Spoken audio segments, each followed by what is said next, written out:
सुप्रभात सभी को। मेरा नाम है प्रीतम। आज हम लोग एक नाटक करने वाले हैं। एक समय की बात है कि एक निर्धन व्यक्ति के 3 बेटे थे। वह प्रायः अपने बेटों से कहता,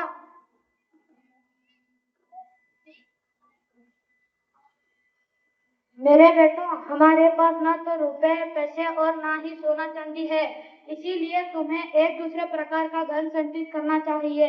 हर वस्तु और चीज को पूर्णतः से समझने और जानने की प्रयास करो, और रुपए पैसे के स्थान पर कोनी दृष्टि होगी और सोना चांदी के स्थान पर तीव्र बुद्धि होगी। ऐसा धन संचित कर लेना, तुम्हें कभी किसी प्रकार की कमी ना रहेगी। पिता और पिता चल बसे।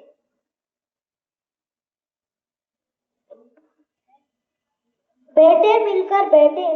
उन्होंने सारी स्थिति पर विचार किया और काम है, चलो हम दुनिया घूमे और कभी हमें कोई चीज की मदद पड़ेगी तो हम किसी किसान के खेत में बकरियां चराएंगे। वे तैयार पर चल दिए। उन्होंने सुनसान वीरान घाटियां लांगी और ऊंचे ऊंचे पहाड़ों को वे लगातार 40 दिनों तक चलते रहे। उनके पास जितने खाने पीने का सामान था अब समाप्त हो गया था। वे थक कर चूर हो गए थे, पैरों में छाले पड़ गए थे, किंतु सड़क थी कि समाप्त होने को नहीं आ रही थी। वे आराम करने के लिए रुके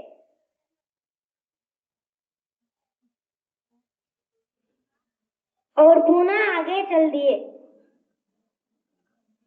अंत में उन्हें अपने सामने वृक्ष और मकान दिखाई दिए। वे एक बड़े नगर के पास पहुंच गए थे।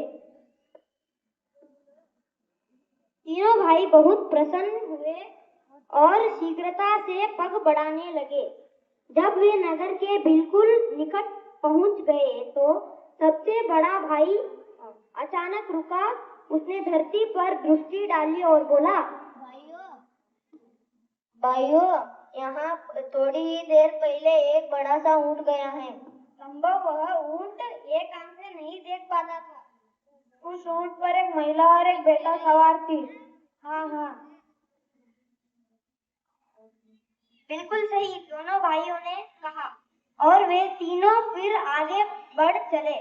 कुछ समय पश्चात तक घुड़सवार उनके पास से निकला। सबसे बड़े भाई ने उसकी और देखकर पूछा, क्या तुम्हारा कोई चीज खो गया है? हाँ, थोड़ी ही देर पहले यहाँ एक ऊंट गया है। वह ऊंट एक आंख से नहीं देख पाता था। हाँ। क्या उस ऊंट पर एक महिला और एक बेटा सवार थे? हाँ। तो तुम्हारे पास है मेरा ऊंट, मुझे मेरा ऊंट वापस करो। हमने आपका ऊंट का शक्ल तक नहीं देखा है। तो तुम्हें उसके बारे में इतनी सारी चीजें कैसे पता है? हम अपने तीव्र बुद्धि और कोनी दृष्टि से सब देख लेते हैं। तुम उस दिशा में जाओ, तुम्हें तुम्हारा ऊंट मिल जाएगा। नहीं, मैं उस दिशा में नहीं जाऊंगा।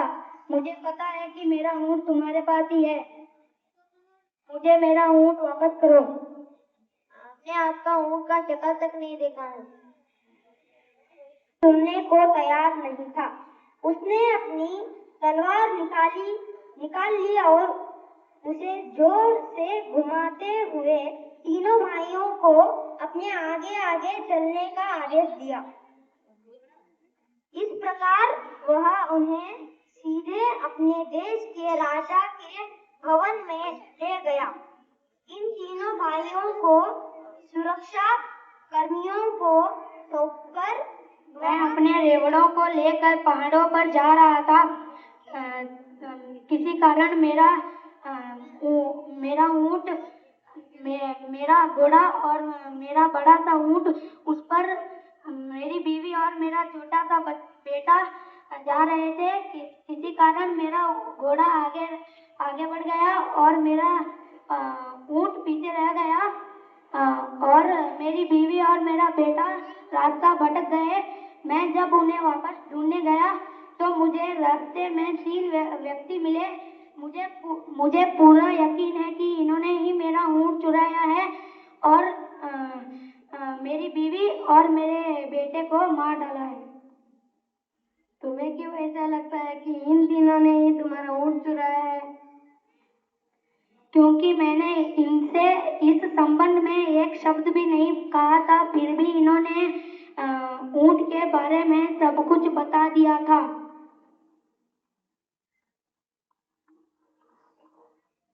राजा ने थोड़ी देर सोच विचार किया और फिर बोला, तुम कहते हो कि तुम उस ऊँट के बारे में कुछ भी न करने से पहले ही उन तीनों ने सब कुछ बता दिया है, तो उन्होंने अवश्य ऊँट को चुराया होगा। जाओ और उसे तुरंत लेके आओ।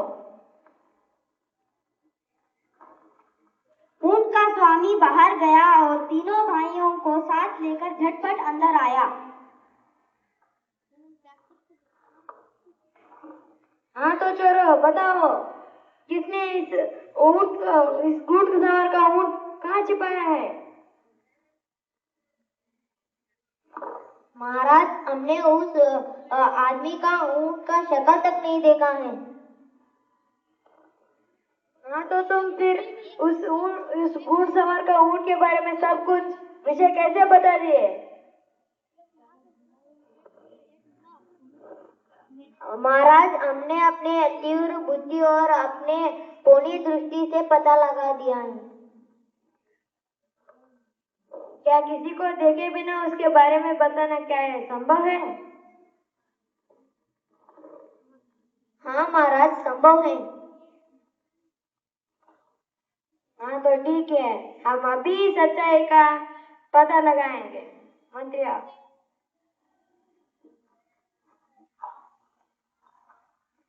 राजा ने उसी समय अपने मंत्री को बुलाया और उसके कान में कुछ फुसफुसाया। मंत्री तुरंत महल के बाहर चला गया, लेकिन शीघ्र ही वह 2 सेवकों के साथ लौटा जो एक बहुत बड़ी सी पेटी लिए थे। दोनों ने पेटी को बहुत सावधानी से द्वार के पास ऐसे रख दिया कि वह राजा को दिखाई दे सके, और स्वयं एक और हट गए। तीनों भाई दूर से खड़े उन्हें देखते रहे। उन्होंने इस बात को ध्यान से देखा कि पेटी कहाँ से और कैसे लाई गई थी और किस ढंग से रखी गई थी। हाँ तो चोरों, तुरंत बताओ इस पेटी में क्या है? महाराज, इसमें एक छोटा सा गोल वस्तु है। महाराज, इसमें एक अनार है, क्योंकि आपके बगीचे में अनार के पेड़ हैं। से बढ़कर नहीं होता, और दुनिया में जो ज्ञानी होता है, जो सब चीज को अच्छे से परखता है, देखता है और समझता है, वही दुनिया में सबसे बड़ा अमीर होता है।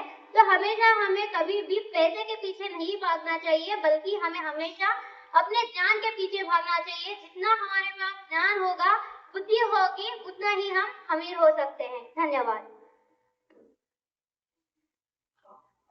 See children, what they have given the message is, then means the materialistic, whatever you are having outside means like books, pen, pencil, money, gold, everything can be robbed by any person. But the knowledge which is inside in you, that is in the brain, the skill which you have inside, that cannot be borrowed by anybody. So gaining the knowledge is very important, and this is the right time to gain the knowledge.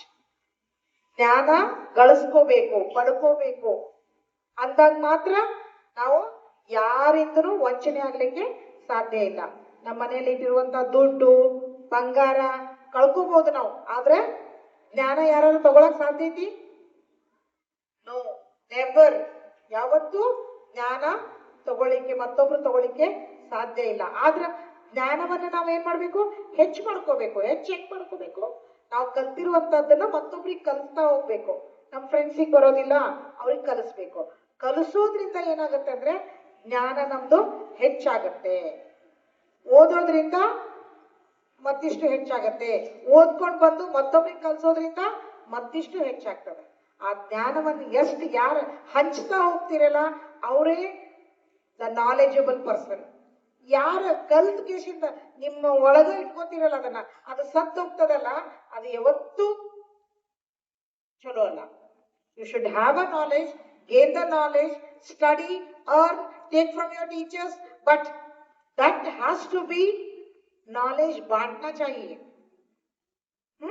When you spread it, when you teach somebody, when you give it to somebody else, then your actual knowledge grows that time. Otherwise, no.